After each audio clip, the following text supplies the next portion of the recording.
todos, bienvenidos. Veo que se siguen incorporando bastantes, entonces por eso hemos aguantado unos minutos.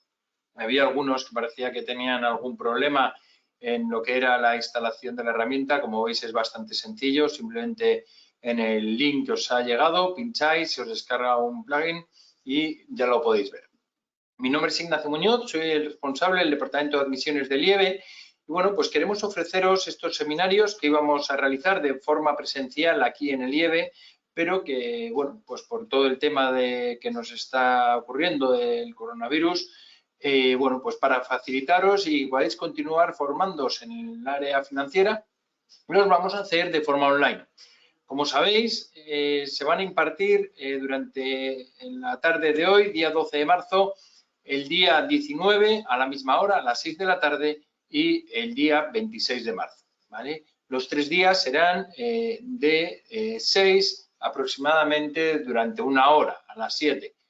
Primero el profesor Niederleiner dará la sesión y luego dejará un periodo de tiempo por si alguno queréis hacer preguntas. Como veis, tenéis un apartado donde tenéis un chat donde, bueno, pues el alumno, los que queráis, podéis escribir las preguntas y el profesor Niederleiner, dentro de lo posible, os irá respondiendo a todos.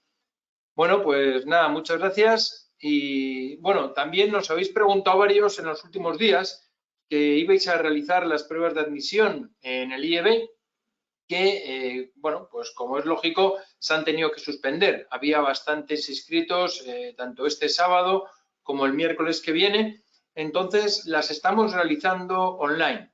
Entonces, todo el que quiera realizar las pruebas de admisión para estudiar en el IEB el año que viene, os podéis meter en la página web del IEB, www.ieb.es. Ahí tenéis un apartado de admisiones y ahí os podéis inscribir. Aunque pone día 14 de marzo y 18, como les decía, se van a realizar de forma online. Bueno, pues muchas gracias a todos y ya les dejo con el profesor Javier Niederleiner, que les va a dar este seminario sobre la rentabilidad en los mercados financieros. Un saludo a todos. ¿Y ahora cómo te lo paso?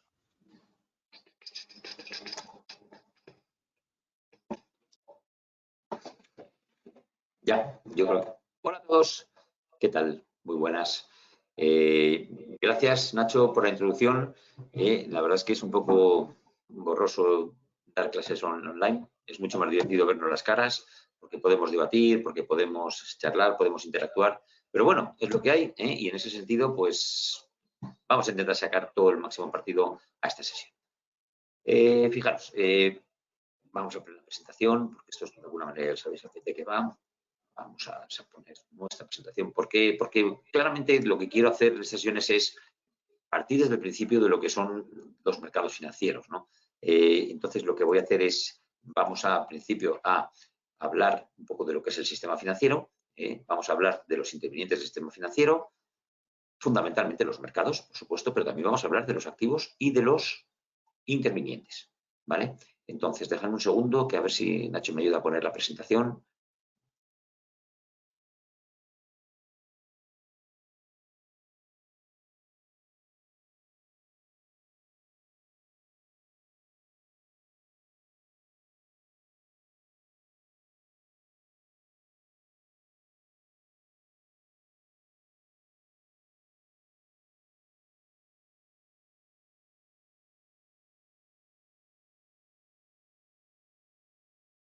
Pues vamos allá.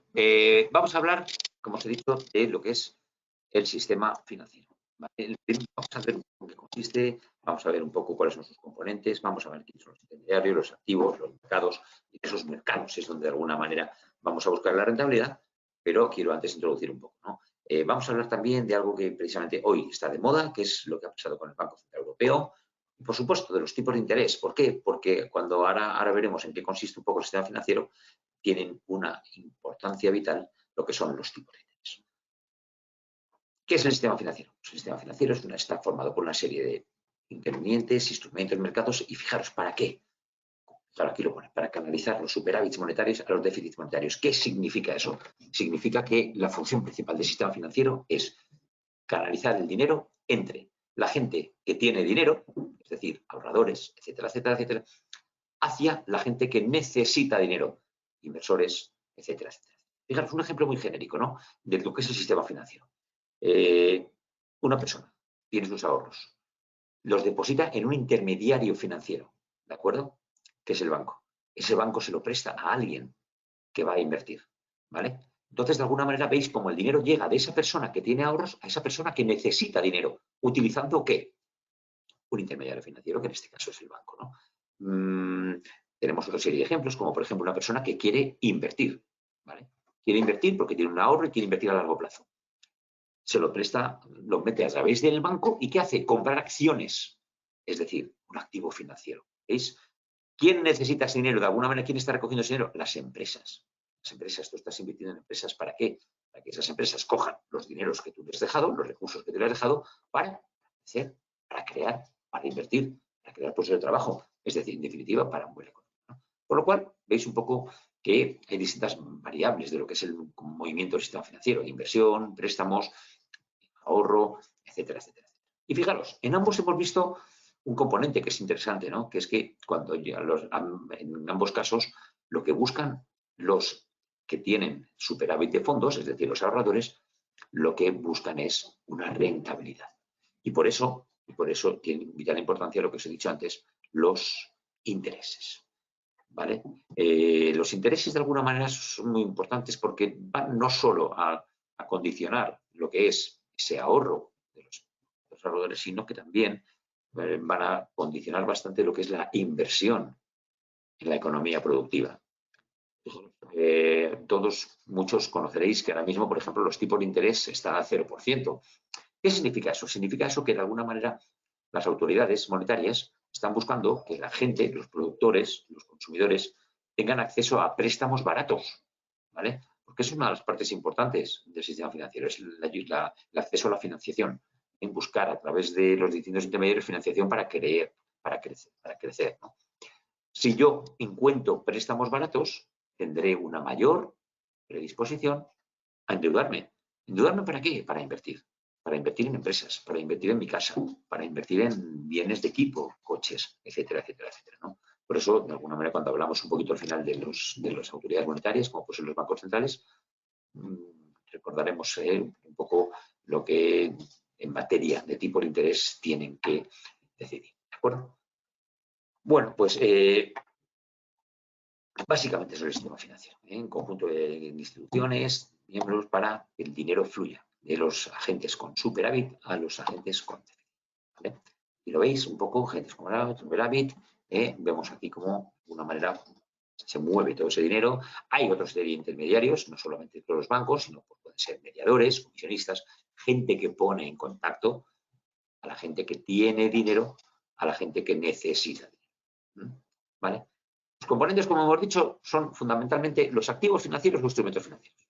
En eso vamos a utilizar el tiempo en las próximas sesiones hablando precisamente de esos activos, como pueden ser los activos de renta variable, como pueden ser las acciones, o los instrumentos financieros, como pueden ser los títulos de renta fija. Hablaremos un poquito de los derivados, que es un instrumento financiero que es un poco más complejo, tampoco vamos a desarrollarlo demasiado, pero sí unas pinceladas, ¿vale?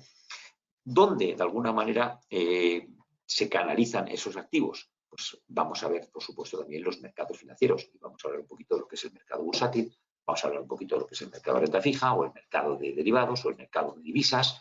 Todos los mercados, de alguna manera, todos aquellos mercados donde confluyen la oferta y la demanda. Y se intercambian una serie de activos, lo que desarrollaremos en los próximos días.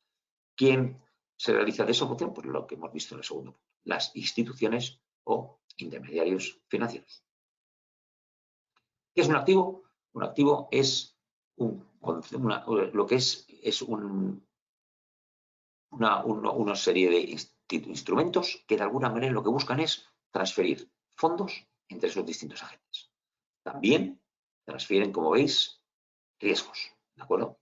Pero fijaros, tiene una característica, que es que no supone un incremento de riqueza del país, no, pero sí que de alguna manera su misión es facilitar la movilidad de los recursos reales de la economía. No nos olvidemos, la economía real tiene un soporte fundamental en los activos financieros. ¿Cómo se mueve una empresa? Pues a través de dinero. ¿Cómo se mueve una empresa? Más detalladamente a través de lo que es el capital social, las acciones, esos activos. Bueno, pues esos activos son la unión entre lo que es el mercado financiero y el mercado real. ¿De acuerdo? Y esos activos, que ya os he introducido un poquito cuáles son, los activos de renta fija, los activos de renta variable, son los que más vamos a ver fundamentalmente, tienen una serie de características. Una serie de características que hace que el conjunto de los intervinientes puedan acceder a ellos.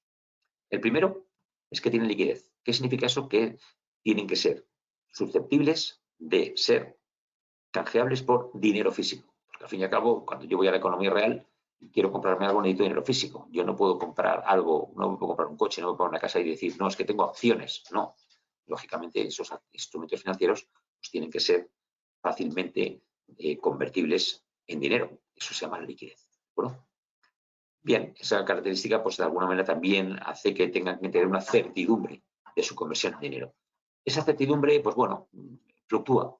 Fluctúa porque los mercados fluctúan.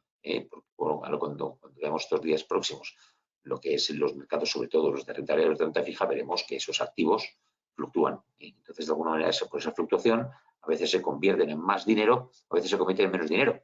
Es un poco lo que todos pensar de la bolsa sube, la bolsa baja, pues bueno, pues porque significa que algunas veces se convierten en más dinero, a veces se convierten en menos dinero, ¿no? Esos activos financieros lo que hacen también es transferir riesgos, ¿de acuerdo? Riesgos de distintos riesgos, sobre todo riesgos de mercados, riesgos de sistemáticos, riesgos de sistémicos, como puede estar pasando ahora, ¿no? Si nos fijamos en la bolsa, lo que está pasando estos días, hay un riesgo que casi nadie tenía en mente y estaba contemplando, que era el riesgo de que hubiera una epidemia. Ya hemos visto que los mercados financieros, precisamente por este riesgo que nadie había contemplado, que es un riesgo sistémico, pues están sufriendo de una manera importante, ¿no? ¿Vale? También va a depender ese nivel de riesgos de la solvencia de quién emite esos activos financieros, ¿vale? Aquí estamos hablando quizás más de títulos de renta fija, que veremos que son una serie de títulos que emiten unos determinados emisores, como pueden ser empresas o puede ser el Estado, que de alguna manera se financian ofreciendo a cambio una rentabilidad. Como préstamo. La renta fija, ya os anticipo que es de alguna manera, es como la instrumentalización de un préstamo. Es un préstamo que de alguna manera se divide en participaciones, que lo vamos a llamar bonos, letras del tesoro, etcétera, etcétera. Que es una renta fija. Una renta fija es un préstamo que los inversores le hacen al Estado o a una empresa a cambio de un tipo de interés, de una rentabilidad. Y ahí veis el tercer componente de la tercera característica, ¿vale?, de los activos financieros, que tienen que ofrecer una rentabilidad. Rentabilidad que puede ser fija, por eso estamos hablando de renta fija, o rentabilidad que puede ser variable, y por eso hablaremos de los activos de renta variable. Pero de alguna manera yo, cuando utilizo un activo financiero, lo que busco es rentabilidad, ¿vale? Y eso es un poco, si os fijáis, el título de nuestra presentación, ¿no? En búsqueda de rentabilidad. ¿Por qué? Porque hoy en día, pues, buscar rentabilidad es más complicado de lo que era hace unos años, ¿no?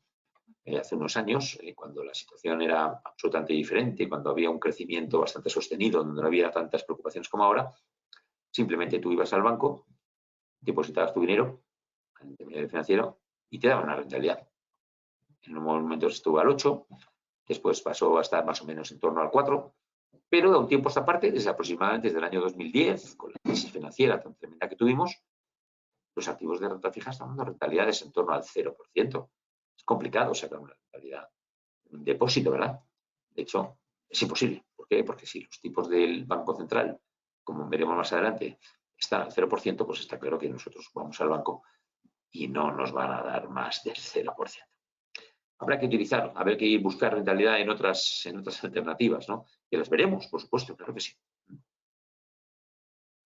Bueno, pues los distintos activos financieros de los que vamos a hablar fundamentalmente son, en primer lugar, los títulos de propiedad o los títulos de renta variable, es decir, las acciones. ¿Qué son las acciones? Las acciones son parte alícuota del capital social, o lo que es lo mismo, para que nos entendamos, los títulos de propiedad de la empresa.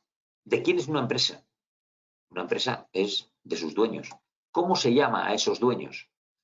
Esos dueños se llaman accionistas. ¿Qué significa eso? Que yo, cuando soy accionista de una empresa, lo que soy es su dueño. Y yo, como dueño de algo, lo que hago es participar en la rentabilidad que pueda ofrecer ese algo. ¿De acuerdo? Fijaros, ponemos un ejemplo muy sencillo. Imaginemos que yo soy accionista de Inditex. Inditex, todos conocéis, la tienda, la matriz de Zara, que tiene millones de tiendas a lo largo de todo el mundo. Bueno, pues de alguna manera, si yo voy al mercado financiero de la bolsa y compro acciones de Inditex, me estoy convirtiendo en dueño de Inditex. Estoy participando de la gestión de Inditex. De acuerdo que hay unos gestores, hay unos presidentes, hay un consejo de administración, pero yo soy el dueño. Como dueño, soy partícipe de la rentabilidad que obtenga esa empresa. ¿Vale? Esa es la manera que ahora, por así decirlo, se puede obtener mejor rentabilidad, porque ya os he dicho que a través de la renta fija no se puede, ¿no? ¿Cómo se puede obtener rentabilidad en la renta variable? Se puede obtener de dos maneras. La primera es que, como sabéis, los activos de renta variable cotizan en un mercado que es la bolsa. Ahora mismo, pues, la bolsa es un mercado electrónico donde se cotizan esas acciones, ¿no?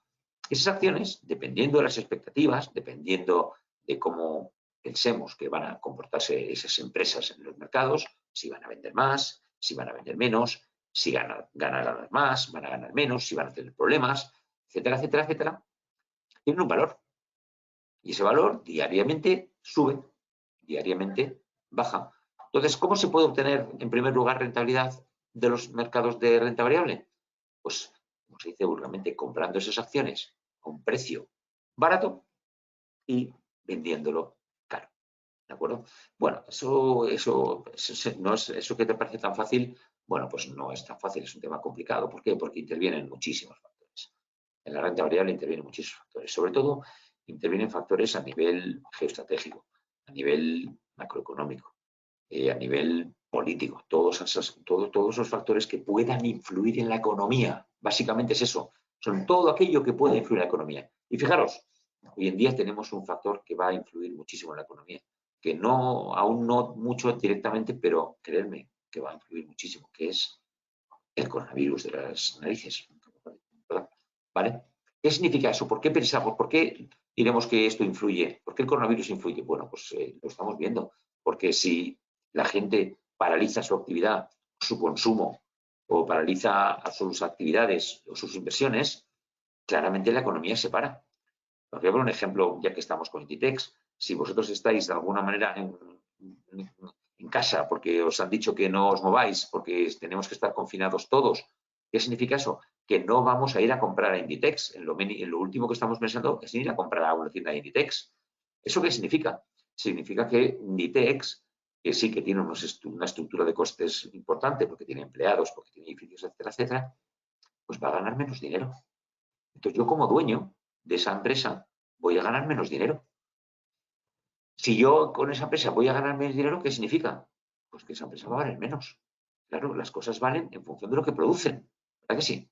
Entonces, de alguna manera, aquí vemos un ejemplo como hay un factor externo a lo que es la propia Inditex, como es una situación que se ha generado a raíz de la propagación de una manera absolutamente desproporcionada de un virus, cómo puede afectar a la economía. Y lo que os guste subir un poquito la bolsa, pues estáis viendo cómo pues la bolsa estos días está cayendo de una manera muy importante. ¿Por qué está cayendo de manera tan importante?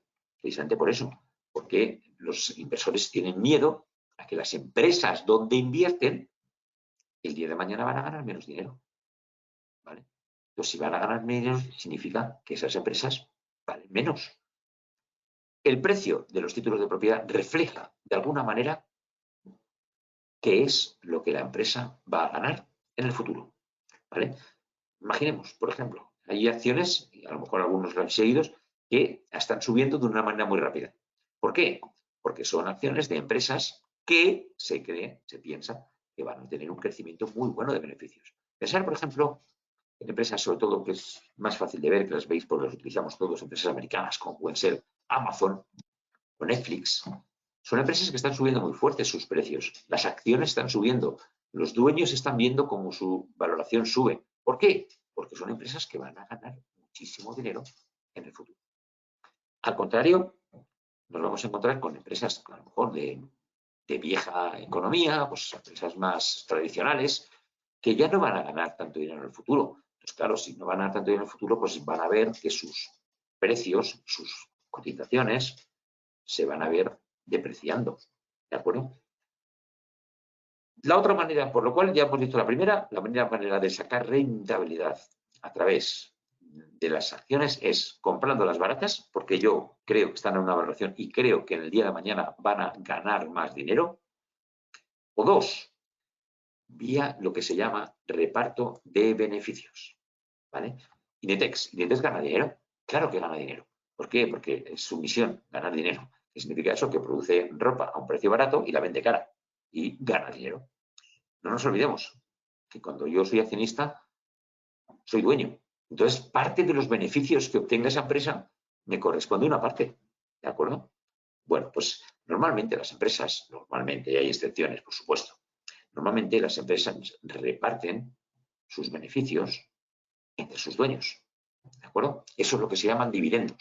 Os habéis oído seguramente. ¿Vale? Bueno, pues también puedo participar de la rentabilidad de las empresas a través del reparto que hacen de sus beneficios, es decir, a través de los dividendos. Yo me compro una acción de Inditex y la dejo ahí, en mi banco, guardada. Todos los años Inditex me reparte un beneficio. Bueno, pues de alguna manera esa es la rentabilidad. Yo estoy buscando una rentabilidad. Yo busco ser dueño de una empresa. ¿Para qué? Para que con mis recursos esa empresa gane dinero. Porque el Inditex, no te olvides, Inditex para producir ese dinero necesita dinero. Es lo que se llama vulgarmente dinero llama dinero. Si yo tengo dinero, invierto dinero, creo una magnífica empresa, esa empresa va a ganar dinero. Pero nadie gana dinero del aire. ¿Vale? Para tú ganar dinero tienes que haber invertido. ¿Vale? Entonces yo estoy invirtiendo, invierto. ¿Qué hago a través de la bolsa? Invertir en empresas que ya existen, que ya sé que funcionan, que ya sé que ganan dinero, que ya sé que reparten dividendos. ¿Vale? Eso es lo que yo busco. Invertir para generar rentabilidad. ¿Vale? Cuando hablemos del mercado financiero, pues hablaremos un poquito de cómo funciona la bolsa, de cómo se puede invertir en bolsa, de qué consiste, cómo sube, cómo baja y todo eso, ¿vale? Pero quiero centrarnos en los títulos de propiedad. ¿Cómo se crean las acciones? Diréis, ¿esto las acciones cómo nacen? Bueno, pues los que hayáis visto un poquito de contabilidad, que no sé si habéis visto contabilidad, pero si no, yo os lo cuento muy rápidamente. ¿Vale? Imaginemos que os reunís un grupo de 5 amigos, ¿de acuerdo? Entonces, un grupo de 5 amigos que tenéis que tener dos, por así decirlo, dos premisas muy importantes. No os olvidéis de estos. Lo primero es que tenéis que tener dinero, porque, insisto, para montar una empresa hace falta dinero. Eso que nadie le quepa ninguna duda. Pero lo segundo y más importante, tenéis que tener una idea, ¿vale? No basta con decir, bueno, pues venga, ya está, vamos a montar una empresa. No. Hay que montar una empresa ¿de qué? Pues vamos a crear una app que sirva para buscar aparcamiento más fácil. O vamos a buscar una app para repartir comida a domicilio. O vamos a buscar una app, vamos a buscar una empresa de lo que sea, ¿vale? Que tengáis una buena idea que pensáis que gana. Bueno, pues en un momento inicial os reunís a sus amigos y decís, venga, vamos a montar la empresa. Bueno, vais al notario. El notario se constituye una empresa y el notario te dice, perfecto, ¿cuánto aportáis de dinero cada uno? Vale, pues esa aportación que se hace a la empresa se llama capital. El capital. En el acto en que se constituye la empresa, el notario dice, bueno, pues este capital le corresponden unos títulos de propiedad. Bueno, pues esos títulos de propiedad son las acciones. En ese momento que creáis una empresa, sois dueños de esa empresa. Vosotros habéis aportado dinero y, lógicamente, se os emite a vosotros unos títulos de propiedad. A cambio, ese dinero que aportáis, esos son las acciones. ¿Vale? Con ese dinero que habéis aportado a la empresa, empecéis a generar, empecéis a invertir, empecéis a comprar, empecéis a vender, empecéis a generar dinero, empecéis a crecer. No nos olvidemos, Amancio Ortega, dueño y fundador de Inditex, empezó con una pequeña tienda vendiendo batas, ¿vale? Y de ahí, fijaros lo que ha montado. Bueno, pues vosotros igual. Tenéis una idea, os juntáis un grupo de gente y decís, vamos a montar esta idea.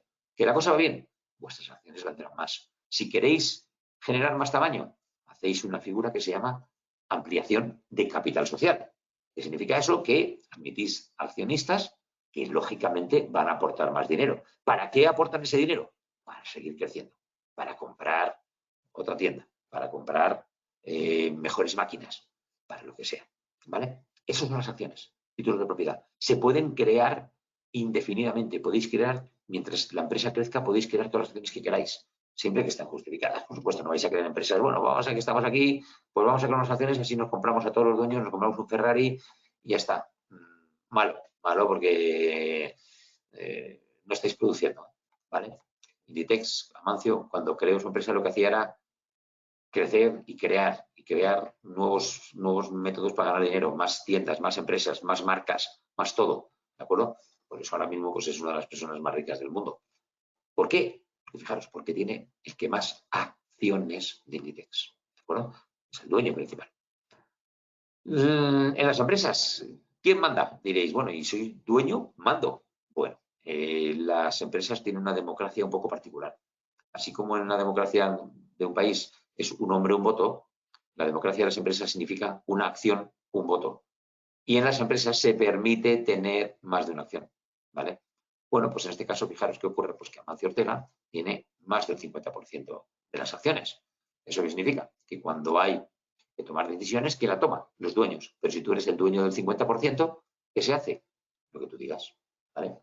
En ese sentido, pues la cosa está bastante más simple, ¿no? Claro, se produce incluso una circunstancia curiosa, lo que os guste pues, las empresas y tal, pues a muchos de vosotros habéis visto la película de Steve Jobs, ¿de acuerdo? Steve Jobs, todos sabéis que es el creador de Apple, que en su día fue el dirigente, el presidente de Apple, pero ocurrió una circunstancia, ¿no? Que es que no tenía el control de la empresa, porque no tenía el 50% de la empresa. ¿Qué ocurrió? Que se juntaron el resto de los dueños, es decir, el dueño de los accionistas, se juntaron y decidieron, como somos más que tú y tenemos más acciones que tú, porque tenemos más de 50, decidimos echarte. Y te pueden echar. Te pueden echar, ¿por qué? Porque quien manda en una empresa son los dueños. No te olvides, en última instancia, quien manda en una empresa son los dueños. Si tú solo tienes una acción de ITEX, pues no mandas nada. Si tienes el 51%, mandas todo, ¿vale? Y si logras juntar a mucha gente para tener más del 50%, mandas, que es lo que pasó en este caso con Apple y Steve Jobs. ¿De acuerdo? Bueno, pues esos son los títulos de propiedad. Las acciones, que son títulos representativos de la propiedad de las empresas. Que funcionan, como os he dicho y os he anticipado un poquillo, en un mercado, que es el mercado bursátil. ¿Qué particularidad tiene? Que es un mercado que abre todos los días y donde estos títulos de propiedad cada día tienen un precio. Suben y bajan en función de las expectativas que tenga esa empresa.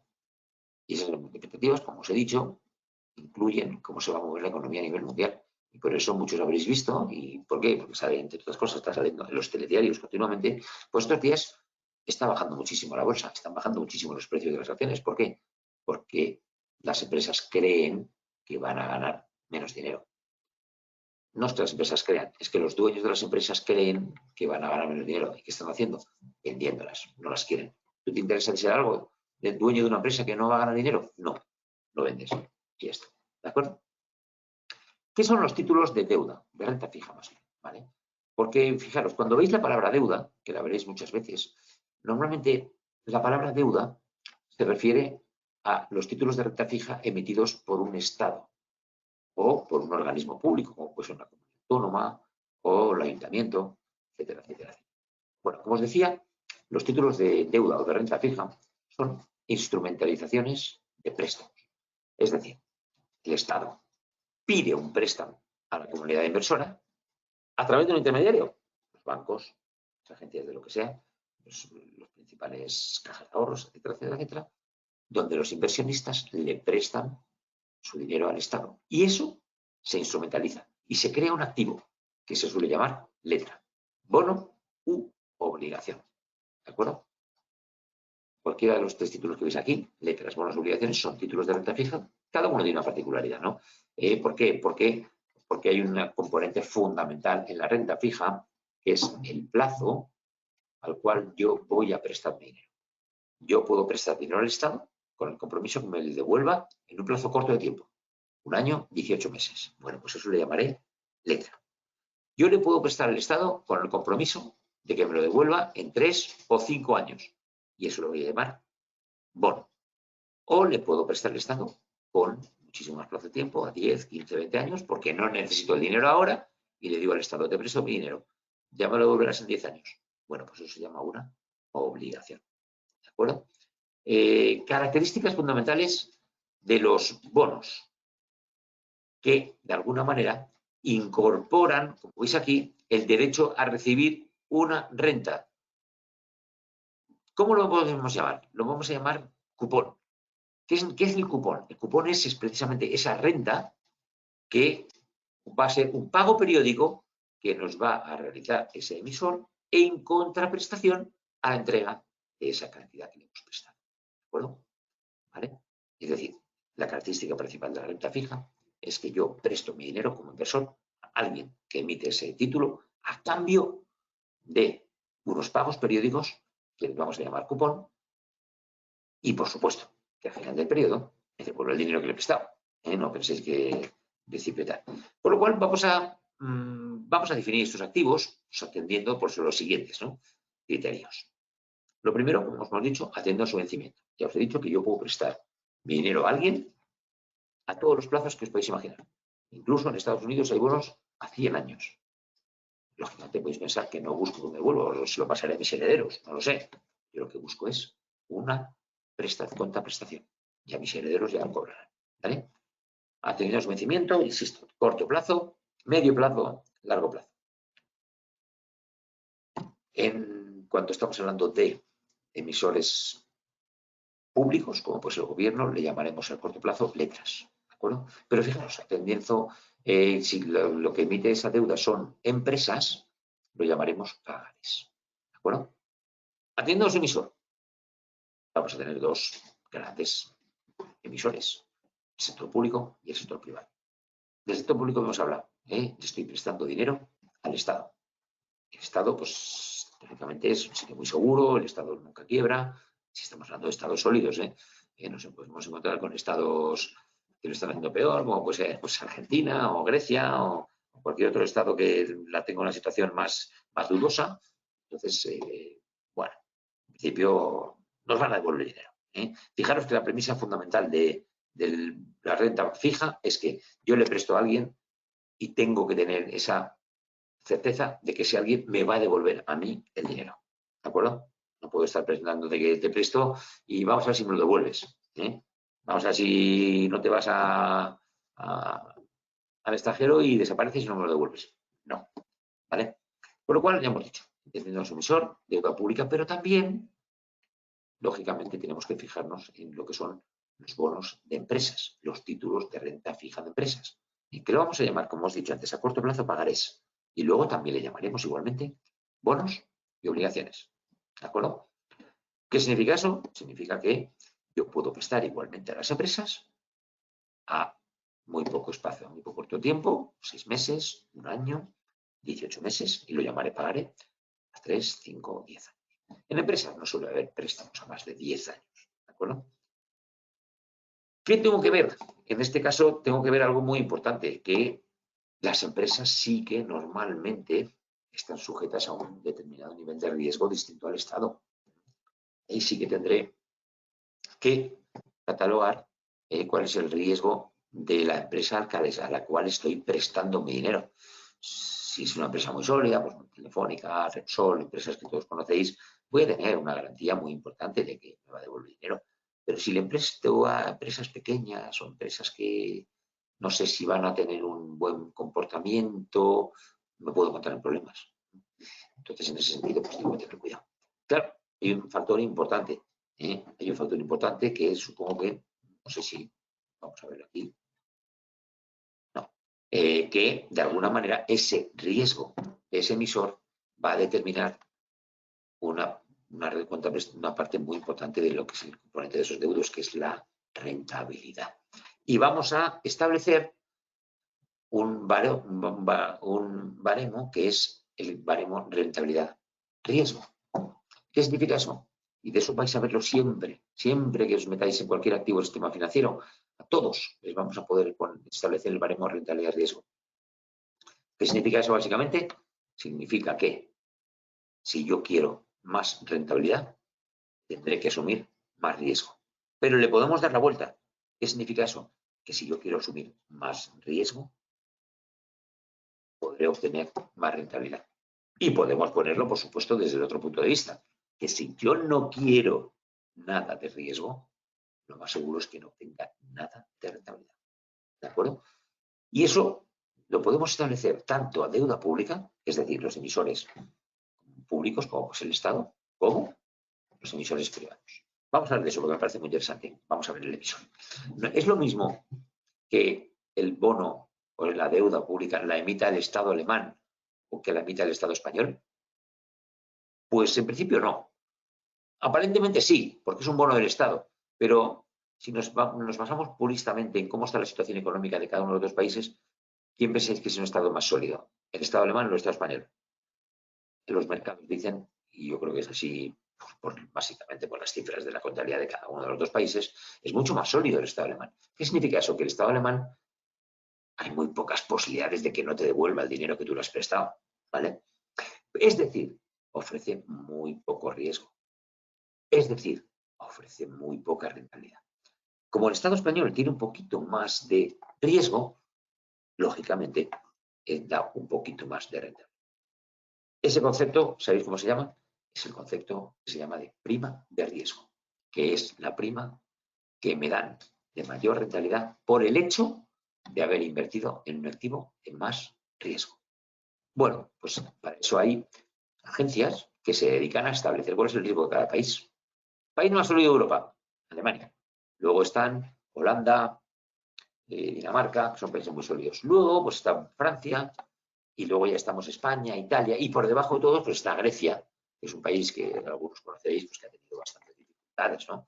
Dificultades, ¿por qué? Porque tenía unas cifras de economía nacional muy débiles, con déficit. ¿Qué significa déficit? Déficit significa que el país gasta más de lo que ingresa.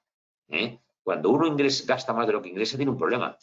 ¿Tiene un problema de qué? De que el día de mañana puede ser que no te devuelva lo que le has prestado. Si tú le prestas un dinero a un amigo tuyo y se lo ha gastado todo, porque gasta más de lo que ingresa, a ver cómo te devuelve el dinero. ¿Vale? Bueno, pues eso es de alguna manera lo que le llamamos prima de riesgo. En las empresas pasa exactamente lo mismo.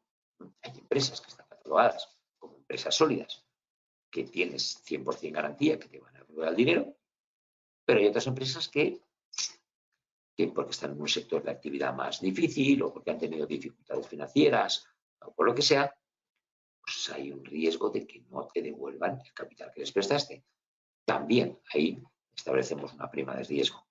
Prima de riesgo que significa, como os he dicho, exceso de rentabilidad que tienes que pagar para conseguir que los inversores te presten el dinero. ¿De acuerdo? Eso es lo que se llama la prima de riesgo.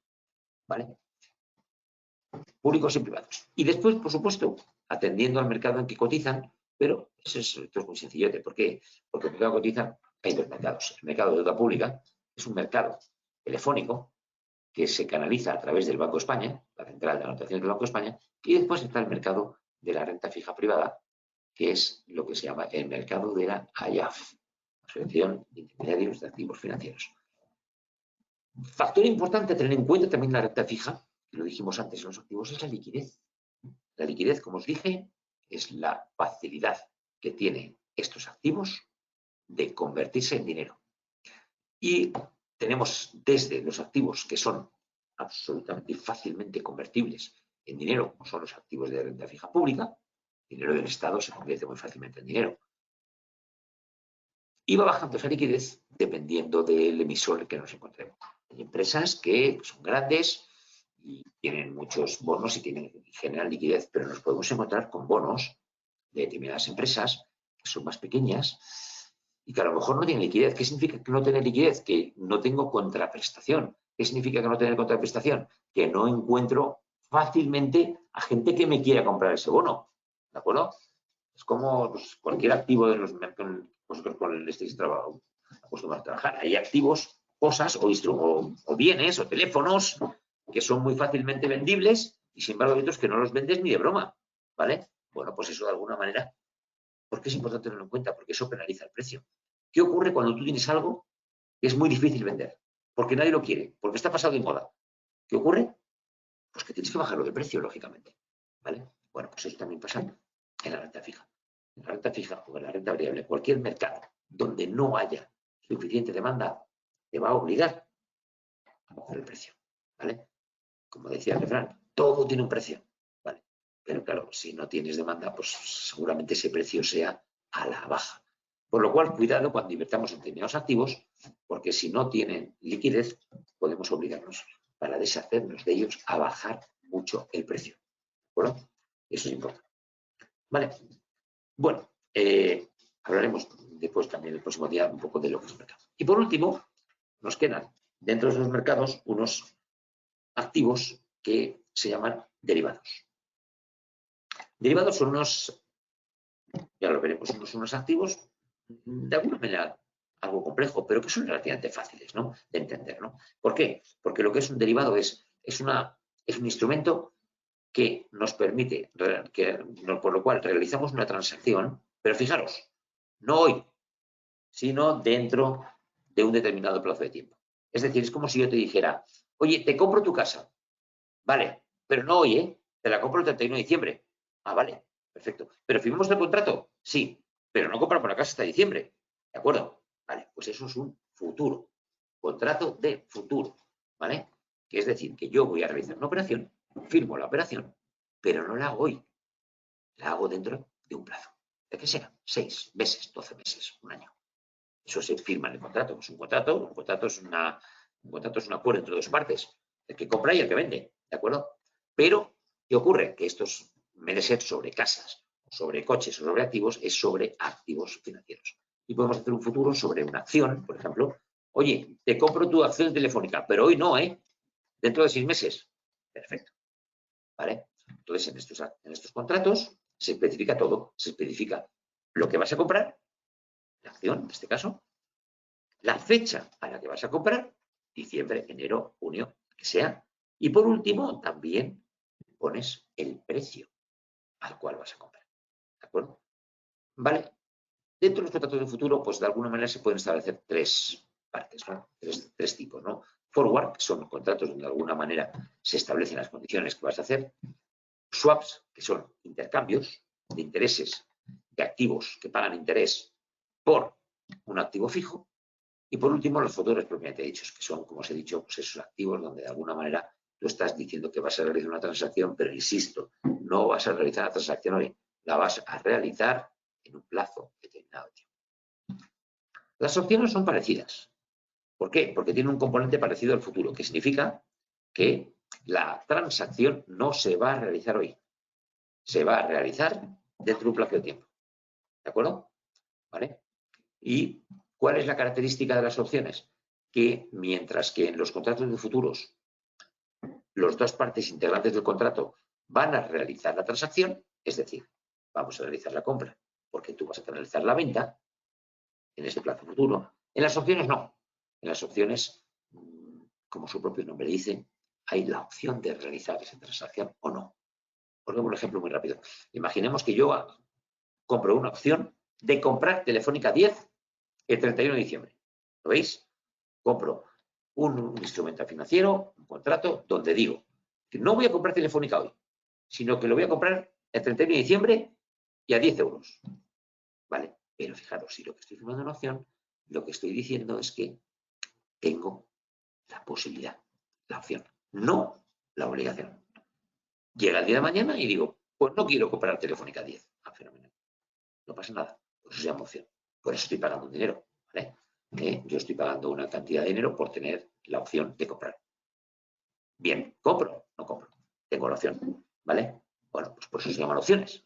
¿Vale? Hay varios tipos, que son los CAPS, que son opciones de tipos de interés, donde de alguna manera se fija un límite máximo a la deuda. Quizás habéis oído alguno, os haya sonado del telediario, las cláusulas, los techos o las cláusulas suelo. Bueno, pues de alguna manera eso significa que en una financiación tú puedes establecer límites por arriba o por abajo. Si pones un límite por abajo, es un floor. Si pones un límite por arriba, es lo que se llama un cap. Y de ahí se crean, combinando ambas, lo que se llama un collar, ¿no? Un collar significa que tú, con tipos de interés, estableces una deuda, pero con unos límites máximos y mínimos de tipo de interés. ¿Vale? Tú imagínate que llegas al banco y dices, muy buenas, quiero un préstamo. ¿De acuerdo? Con un collar. ¿Qué significa un collar? Significa que quiero pagar como mínimo un 4 y como máximo un 8. ¿Qué significa eso? Que siempre vas a pagar entre 4 y 8. Si los tipos bajan por debajo de 4, pues mala suerte. Pero cuidado, si los tipos se ponen al 10, tú no vas a pagar más del 8. Por lo cual, de alguna manera, estableces un límite donde te vas a financiar siempre. ¿De acuerdo? Bueno, pues esas son las opciones. ¿Vale? Bueno, pues muy rápidamente, los intermediarios financieros, y ya veo que hay preguntas, por lo cual vamos a ver muy rápidamente qué son los intermediarios. Los intermediarios financieros, como he dicho, son aquellas instituciones que canalizan ese flujo monetario de los agentes que tienen pasta a los que necesitan pasta. Hay dos tipos fundamentales, los privados y los públicos. Públicos, fundamental, el más importante de todos, el Banco Central. ¿De acuerdo? Privados, los bancos, ¿de acuerdo? Son los que veis, como dice, reciben dinero los agentes y tal. Después hay otros intermediarios, que son los no bancarios, que son, de alguna manera, tienen una parte importante, pero de alguna manera estos intermediarios financieros no bancarios, lo que ocurre es que no mueven dinero, no toman el dinero como pasivo, sino que intercambian otra serie de activos, como puede ser, por ejemplo, compañías aseguradoras, donde lo que se cambian son pólizas, o empresas de leasing, donde lo que se cambian son activos a cambio de un préstamo, etcétera. Pero, como os he dicho, nos vamos a quedar solamente en los activos, los intermediarios financieros bancarios, donde tenemos, como os he dicho, el público, que es el Banco Central, y la banca privada. El Banco Central, sabéis que de alguna manera antiguamente, sobre todo en Europa, que es lo que nos interviene, cada país tenía su Banco Central. ¿Cómo se llama el Banco Central de España? El Banco de España, ese banco que está ahí en Cibeles. Lo que pasa es que ahora ya con la Unión Europea se ha cedido todas las que son el cometido, en lo que es el principal cometido del Banco Central, que es sobre todo la fijación de la cantidad de dinero que se mueve y los tipos de interés, se ha cedido al Banco Central Europeo. ¿Vale? El Banco Central Europeo es el encargado de fijar la política monetaria del área euro. Es el que fija la cantidad de dinero en movimiento y el que fija, sobre todo, fundamentalmente, los tipos de interés. ¿Por qué son importantes los tipos de interés? Porque son los que sirven de referencia a los préstamos. Si yo voy al banco y pido un préstamo, toman como referencia el tipo del Banco Central. Si el Banco Central tiene los tipos al cero, pues significará que los tipos de los préstamos tendrán que estar cerca del cero. ¿Vale? Si el Banco Central pone los tipos en torno al 8%, pues los préstamos estarán en torno al 8%. ¿De acuerdo? En ese sentido, es como de alguna manera nos sirve para ver un poco por dónde van los tipos. Bueno, vamos a ver, porque tenemos aquí un chat, a ver qué preguntas tenemos.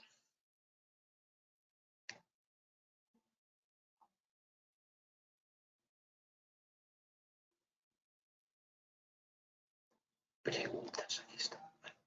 A ver, aquí fíjate que nos pregunta Alejandro. Dice, ¿puedes repetir lo que es la prima de riesgo? Sí. Vamos allá. Fíjate. Cuando yo presto dinero a alguien, ¿de acuerdo? ¿Cuál es mi principal riesgo? Que me lo devuelvan. ¿De acuerdo? ¿Vale? Eso, fijaros, de alguna manera es un poco lo que hacen los bancos, ¿no? Los bancos nos prestan dinero. Pero los bancos, cuando nos prestan dinero, ¿qué es lo que hacen de nosotros? Estudiarnos. ¿Estudiarnos qué? La capacidad que tenemos de devolver ese dinero, ¿verdad? Bueno, pues en la renta fija pasa exactamente eso. Cuando yo presto como inversor mi dinero a una institución, bien sea pública o bien sea privada, tengo que valorar el riesgo de que me devuelva el dinero. Fijaros, lo que os decía antes, si yo le presto el dinero al Estado alemán, que es el Estado más sólido que existe en Europa, el riesgo que tengo que me lo devuelva, ¿cuál es? Cero. No existe riesgo. El mercado dice, Alemania jamás me va a fallar, siempre me va a devolver el dinero. Vale, pero si yo cojo a Alemania como referencia, está claro que los demás países van a tener algo de riesgo en devolverme ese dinero, que va a ser un riesgo bajo. Es como si os digo, ¿qué riesgo hay de que España no me devuelva el dinero? Hombre, es un riesgo bajo, pero hay más riesgo que Alemania.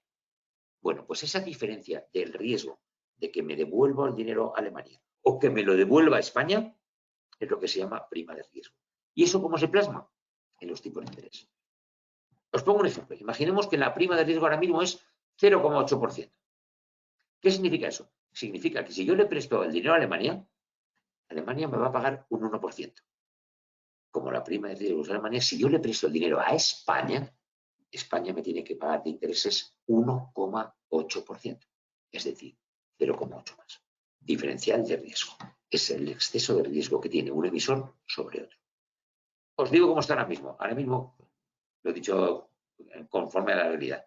La diferencia entre prestar dinero a España o prestar dinero a Alemania es precisamente el 0,8%. Es decir, España tiene un poco más de riesgo que Alemania. ¿El precio de la venta a futuro de una acción va en dependencia de su valor de mercado? Sí, lógicamente. Ese instrumento financiero, llamado futuro, va a variar. ¿Con qué va a variar? Con respecto al valor de mercado. Sí, claro que tiene que, claro que varía.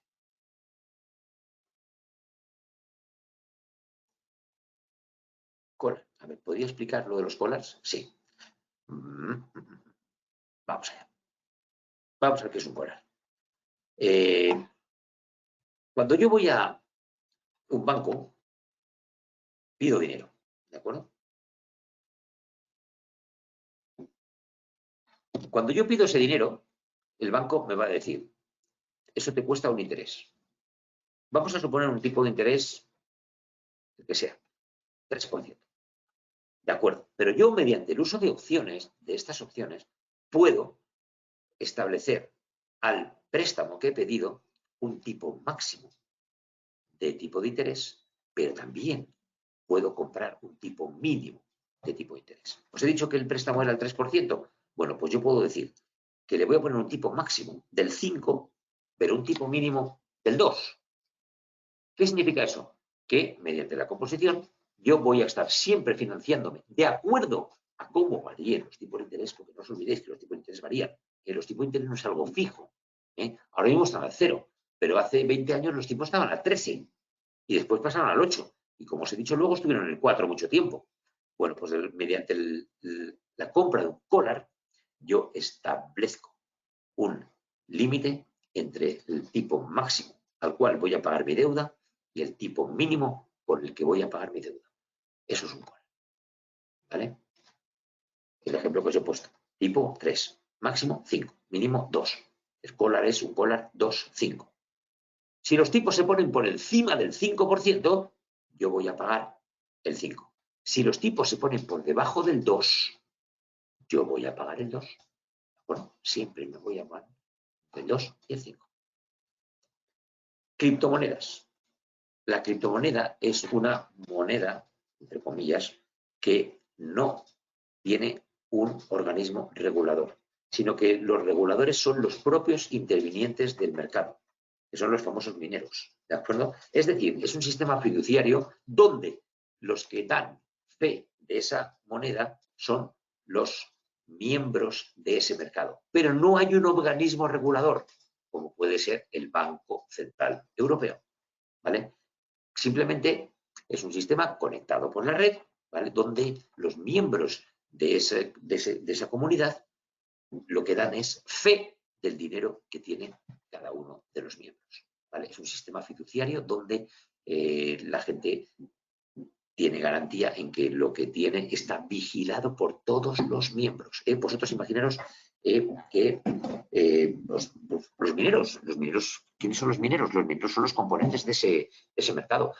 Imaginaros vuestra clase, que estáis en clase los 30 o 40, los que seáis, ¿no? Y de alguna manera todos tenéis un ordenador y todos estáis conectados y todos dais fe de lo que tiene cada uno. Bueno, pues ese es el sistema. Cada uno tiene una posición que compra sobre y todos los demás dan fe de lo que tiene cada uno. Bueno, pues eso de alguna manera cotiza y es una moneda que tiene una cotización que se va creando por parte de los mineros que de alguna manera mediante su permanencia, su membresía de esa comunidad obtienen criptomonedas, ¿no? Es una moneda virtual, por así decirlo.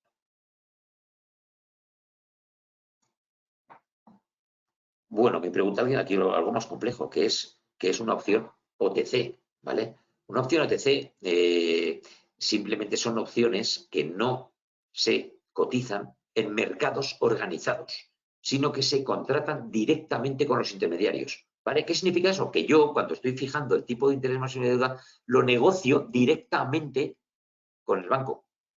No hay un mercado, ¿vale? Como puede ser el título de derivados propiamente dichos. En los mercados propiamente dichos hay lo que se llama un mercado organizado. Aquí no.